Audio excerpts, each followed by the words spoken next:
जब से बसपा की थोड़ी सी जनाधार घटी है, दलित वोट बैंक को लेकर मारामारी मची हुई है और अभी तो 27 का चुनाव आने में समय है, लेकिन दलितों का हितैषी बनने के लिए सभी राजनीतिक दल अपनी पूरी ताकत झोंक रखे हैं।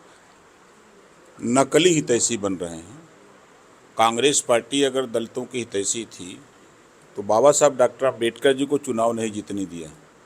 मुस्लिम लीग से चुनाव जीत के आए, गठबंधन में मंत्री बने, केंद्रीय मंत्री बने, कानून मंत्री, लेकिन उसके बाद भी कांग्रेस ने उनको रहने नहीं दिया, उनकी बात को नहीं माना, तो मजबूरन बाबा साहब डॉक्टर अम्बेडकर ने रिजाइन दे दिया। समाजवादी पार्टी, अगर हम कांग्रेस की बात करें दोनों की, तो कांग्रेस और सपा दोनों के गठबंधन की सरकार देश में थी। कभी बाबा साहब डॉक्टर अम्बेडकर को भारत रत्न देने की बात याद नहीं आई, ना तो उनके प्रेरणा स्थल बनाने की बात याद आई। अब आते हैं समाजवादी पार्टी उत्तर प्रदेश। बहुजन समाज पार्टी के नेता मायावती जी ने कासगंज जिले का नाम बदलकर कांसी रामनगर रखा था। सत्ता में आते ही अखिलेश जी ने, उनको इतना घृणा लगा कांसी रामनगर से कि उसका नाम बदल करके फिर कासगंज कर दिया। और यही समाजवादी पार्टी है। प्रमोशन में आरक्षण की बात जब आई तो उसका ख़त्म करने का काम समाजवादी पार्टी अखिलेश यादव ने किया। 21 मुँह से कहते हैं, जब 1976 में बामसेफ बना तो कांसीराम जी ने सरकारी कर्मचारियों को अपना रिकग्नाइज किया। 6 दिसंबर 1981 को DS4 बना। अगर समाजवादी पार्टी के नेता से पूछा जाए कि DS4 क्या होता है तो बता नहीं सकते। दलित शोषित समाज संघर्ष समिति, उस समय से मैं बसपा में था और कांसीराम जी के नेतृत्व में हम लोगों ने आंदोलन शुरू किया। जब BP सिंह की सरकार थी तो पूरे प्रदेश में 75 जिले में मंडल कमीशन लागू करो वरना कुर्सी खाली करो। 15 दिन लगातार कचहरी पर सभी 75 जिले में आंदोलन चला। देवीलाल और BP सिंह जी के आपसी झगड़े में कांसीराम जी कूदे और BP सिंह जी ने मंडल कमीशन लागू किया। तो लंबे समय तक हम 14 साल कांसीराम जी के साथ रहे। जब उत्तराधिकारी मायावती जी को बनाया, उसके बाद कांसीराम जी बीमार पड़े तो मायावती जी के कामों से हम लोग खिन्न होकर के कई चीज़ें आई जिसको लेकर के हम लोग विरोधाभास होने लगा। तो थोड़ा अड़ियल रुख की मायावती जी जो कह दें वही सही है, क्योंकि एक बहुत ईमानदार सज्जन CEO थे बनारस, और उस CEO की गलती इतनी थी कि गेट पर, सर्किट हाउस गेट पर ड्यूटी लगी थी और शारदा राम जिला संगठन मंत्री थे, उनकी गाड़ी एम्प्टी हो गई और रोक रहे थे, लेकिन अब भाई जिले के मंत्री के नाते जबरी वो गाड़ी घुसा लिए, अंदर घुसी और तुरंत उन्होंने उनको सस्पेंड कर दिया। अब वहाँ के जिलाधिकारी, उसमें जिलाध्यक्ष था बसपा का, तो DM साहब और कप्तान साहब सब लोग की आप ही कह सकते हैं, आप ही कह सकते हैं। तो हम कहे इस समय गर्म है, अभी कुछ नहीं कहा जाएगा। ठंडा हुआ, मतलब खाना वाना खाई, तब उसके बाद हमने मैसेज भिजवाया तो बुलवाई, हैं बताओ कि बहन जी जिस CEO को आपने सस्पेंड किया है उसका कोई गलती नहीं है, पूरे बनारस में वैसा ईमानदार सज्जन कोई नहीं है। क्या मेरे को पता है, अभी बात नहीं करना, लखनऊ आओ। तो फिर खैर 2 दिन बाद लखनऊ में गया, बातचीत हुई तो फिर उन्होंने बहाल कर दिया। तो उनका फैसला जो डिसीजन होता था, तो कुछ मामले ऐसे थे जिनको हम नहीं पसंद करते थे। जैसे अम्बेडकर ग्राम विकास योजना, तो वो गांव अगर अम्बेडकर के नाम से बना, अम्बेडकर गांव, तो सभी जातियों का वहाँ विकास होना चाहिए, लेकिन एक जाति का हुआ। जिस तरह समाजवादी पार्टी सरकार बनने के बाद वोट तो सभी जातियों का लिया और एक जाति का, अपनी जाति का उत्थान किया, तो कई चीज़ों को लेकर खिन्नता हुई। Schedule caste, schedule tribes ISPCS निःशुल्क कोचिंग सेंटर खुला, बनारस खुला, गोरखपुर, कई जगहों पर खुला। तो उसमें मैंने कहा कि संविधान में 4 वर्ग है, 2 वर्ग के लिए आप कर रही हैं तो 2 वर्ग के लिए भी होना चाहिए। तो उन्होंने कहा कि तुम बहुत बोलते हो और कोई नहीं बोलता है, तुम ही नेता हो। क्योंकि नहीं बहन जी, जो सही बात है उसको सुनना, कहना हमारा अधिकार है। खैर मैंने छोड़ दिया उनकी तानाशाही से। अब पार्टी बना करके हम अपना काम कांसीराम जी और बाबा साहब डॉक्टर अम्बेडकर, महाराजा सुहेलदेव, महापुरुषों के विचार पर लेके हम अपना काम करना शुरू कर दिए। आज जो होड़ मची है एक बड़ा वोट है 22.5%। उस वोट को कांग्रेस भी चाह रही है मेरे साथ आ जाए। बसपा तो उसके उत्तराधिकारी कांसीराम जी बना के ही गए हैं। आज सपा भी चिल्ला रही है पूरे जिले में। कल देखा कि अपना जगह जगह कांसीराम जी की फोटो लेके घूम रहे थे। तो ये नौटंकी सिर्फ वोट के लिए हो रही है। तो हितैषी कौन है दलितों का? हितैषी तो संविधान है। सही बात तो ये है। नहीं, नेताओं में। नेताओं पार्टी में देखिए, नेताओं में अगर दलितों की बात की जाए तो जो काम मायावती जी ने किया वो काम कोई नहीं कर सकता, चाहे कितना हो कोई अपने को बने। कांग्रेस के जमाने से लेके बसपा गवर्नमेंट तक जितने दलितों के लिए पट्टे हुए थे, कृषि आवंटन, आवासीय आवंटन, उसको कब्जा दिलाने का काम अगर कोई सरकार किया तो बहुजन समाज पार्टी की सरकार में मायावती ने किया। पहली बार मायावती ने जो नवाबों की नगरी लखनऊ कहते हैं, नवाबों की धरती पर ऐसा पार्क बनवा दिया कि जाके देखने पर तुरंत मायावती जी याद आती हैं कि ये दलितों की नेता ने बनवाया है। तो एक प्रेरणा स्थल उन्होंने दलितों के महापुरुषों के नाम पे बनाया और किया। लखनऊ ही नहीं, चाहे आप नोएडा जाइए, चाहे किसी जगह जाइए, चाहे उनके ज़िले खुद बिजनौर चले जाइए, तो चारों तरफ आपको दलितों के लिए जो उन्होंने किया वो शायद कोई नहीं कर सकता, ऐसा हमारा अपना मानना है। तो आज के दौर में जो दलित तो फिर कहाँ जाए? मायावती जी के पास फिर से वापस जाएंगे क्या? देखिए, दलित में कई जातियां हैं, 66 जातियां हैं। एक बड़ा तबका है जिसको पश्चिम में जाटव कहते हैं और पूर्व में चमार कहते हैं। ये तो समझ लीजिए कि मायावती जी का एकदम भक्त है, यहाँ से नहीं कोई हटा सकता।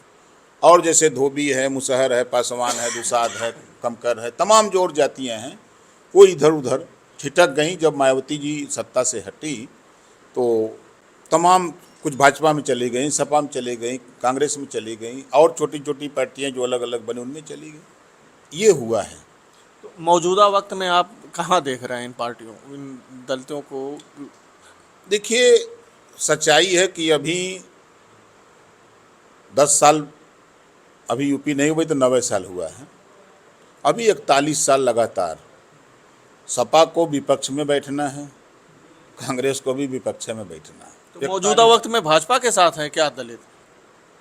एक बड़ा तबका है। आप अगर उठा कर रिजल्ट देखिए तो सबसे ज़्यादा नान जाटव, नान चमार, सबसे ज़्यादा विधायक भाजपा में है। तो वहाँ तो चंद्रशेखर रावण भी अपना दावा कर रहे हैं कि हमारे साथ हैं दलित। अब देखिए, आज का नौजवान आज के परिवेश में सोचता है कि कोई घटना हो तो नेता हमारे साथ लड़े, झगड़े, हमको न्याय दिलावे। उस काम में चंद्रशेखर जी थोड़ा बढ़ चढ़ के काम कर रहे हैं, लेकिन जब वोट में तब्दील हो तब न माने। भीड़ तो हम भी जब शुरू किए तो बड़ी भीड़ जुटाए, लेकिन जब वोट में तब्दील करना होता था तो बहुत कठिन होता था। मतलब वोट में तब्दील भाजपा कर पाएगी कि सपा? नहीं पाएगी। हम अगर कोई भी व्यक्ति अगर एक जनाधार जुटा रहा है, समझा रहा है, तो उसको एक सहारे की ज़रूरत है। बगैर सहारे के कोई आगे नहीं बढ़ सकता। उदाहरण के तौर पर हम बता दें, आज समाजवादी पार्टी भी सत्ता में है तो भारतीय जनता पार्टी की वजह, 89 के चुनाव में भारतीय जनता पार्टी ने समर्थन दिया तो माननीय मुलायम सिंह जी मुख्यमंत्री बने। 95 में भारतीय जनता पार्टी ने सहयोग दिया तो मायावती जी मुख्यमंत्री बनी। जितने भी लोग, चाहे अनुप्रिया पटेल जी हों, चाहे संजय निषाद जी हों, चाहे ओम प्रकाश राजभर हों, सारे लोग हम देख रहे हैं कि भाजपा धक्का दिया तो इनको चढ़ा दिया कुर्सी पर। तो भाजपा धक्का देकर चढ़ा रही है, तो 27 का चुनाव आ रहा है, 10% का कोटा लागू हो गया है, तो कितनी सीटों पर लड़ेंगे आप चुनाव? देखिए, कुछ सीटें ऐसी हैं कि जो हम लोग कभी नहीं जीत सकते। उस सीटिया पर सब लोग कोटा पूरा करेंगे। अच्छा, तो मतलब भाजपा कितनी सीट दे देगी आपको?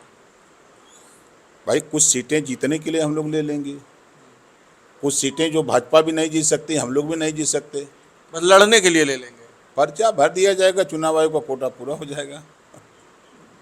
फ्रेंडली फाइट भी करेंगे क्या कोई जगहों पर 27 में?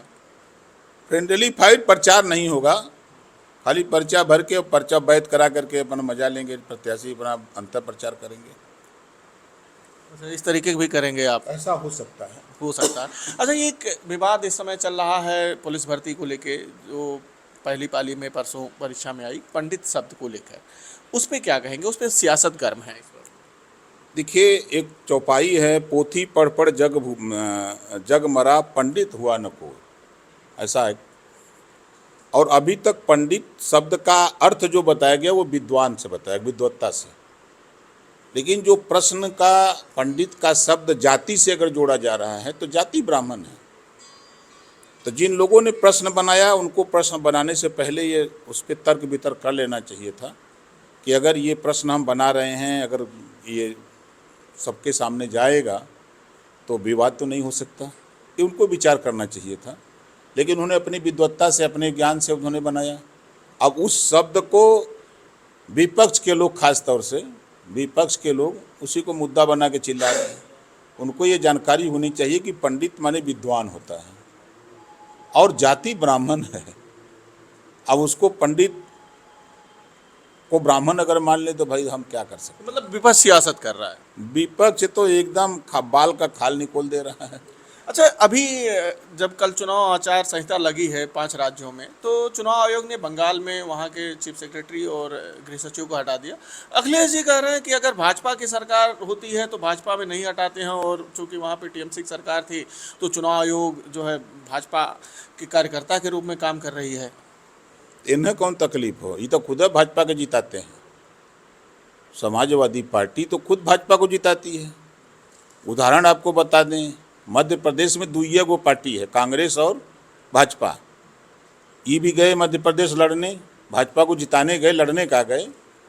वहाँ उन्होंने बोला भी था कि कांग्रेस को वोट मत देना, कांग्रेस बहुत चालू पार्टी है, हमको धोखा दे दिया तो आपको धोखा देते देर नहीं लगी। ये अखिलेश जी ने बोला मध्य प्रदेश में। मतलब वोट किसको देना है, इशारे बता दिए कि भाजपा को जिताना है। भाजपा की सरकार बना के आ गए। महाराष्ट्र गए तो भाजपा की सरकार बना के आए, दिल्ली गए तो भाजपा की सरकार बना के आए, बिहार गए तो भाजपा की सरकार बना के आ गए, ये बंगाल भी गए हैं, देखिएगा भाजपा की सरकार बनेगी। तो मतलब ये जिताने भाजपा के लिए काम कर रहे हैं अखिलेश जी।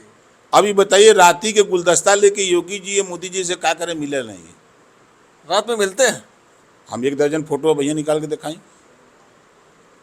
मुलायम सिंह जी भी मिलते थे, ये भी मिलते हैं, शिवपाल जी मिलते हैं, रामगोपाल जी मिलते हैं, सब मिलते हैं, सब मिले हुए हैं। यानी सीबीआई ने एफआईआर कराया है, खनन घोटाले में अखिलेश जी का नाम है, और उसी खनन में प्रजापति जी जेल में हैं, अभी बहरे हैं कैसे। तो विचार करने वाली बात है ना। तो ये लोग जान बचाने के लिए कि आप सरकार बनाइए, हम लोगों को बोलने दीजिए, और हम लोग काम अपना नहीं कर रहे हैं बल्कि आप ही का काम कर रहे हैं। अच्छा, एक अंतिम सवाल है। भाजपा के सांसद हैं अलीगढ़ से सतीश गौतम जी, उन्होंने आज कहा कि त्योहारों में मैं सिर्फ होली और दीपावली जानता हूँ, ईद और रमज़ान नहीं जानता हूँ। ये 4 बजे सुबह लोग आवाज़ निकालते हैं, जिससे जो परीक्षार्थी हैं वो परेशान हो रहे हैं। तो एक तरीके से एक धर्म पे अटैक कर रहे हैं, विवादित बयान है। देखिए, अब वो सांसद हो गए हैं तो बोल रहे हैं, कोई नया ये नमाज तो नहीं पढ़ रहे हैं, आज उनको याद आया है। ये तो हर साल त्यौहार आता है, जो मुझे जानकारी है। हर साल 1 महीने का रोज़ा वो लोग रखते हैं और 6 टाइम का नमाज पढ़ते हैं। तो इसके पहले उनको याद नहीं आया? उस समय नहीं पढ़ते थे? उस समय भी बच्चे पढ़ करके IAS IPS हुए, PCS हुए, डॉक्टर मास्टर इंजीनियर हुए। तो ये सब नेतन को खाली जैसे बताते हैं कि नेता 2 मुहैया सांप की तरह बोलते हैं। जब वही पूछे ना कि आपने कैसे बोला, तो कहा हम नहीं बोले, वो पत्रकार लोग अपने मन से दिखा रहे हैं। खट से नेता बदल जाते हैं। यानी कि ये भी बदल जाएंगे, 100% बदल जाएंगे। जब ये मियाँ जब पूछिए कहा हो तू कावन बयान देला, अब ना जितबे तब बदल जाइए खट से। तो बड़ी बेबाकी से राजभर जी ने अपने सवालों को जवाब दिया। रामगोपाल द्विवेदी, न्यूज़ 18, गोरखपुर।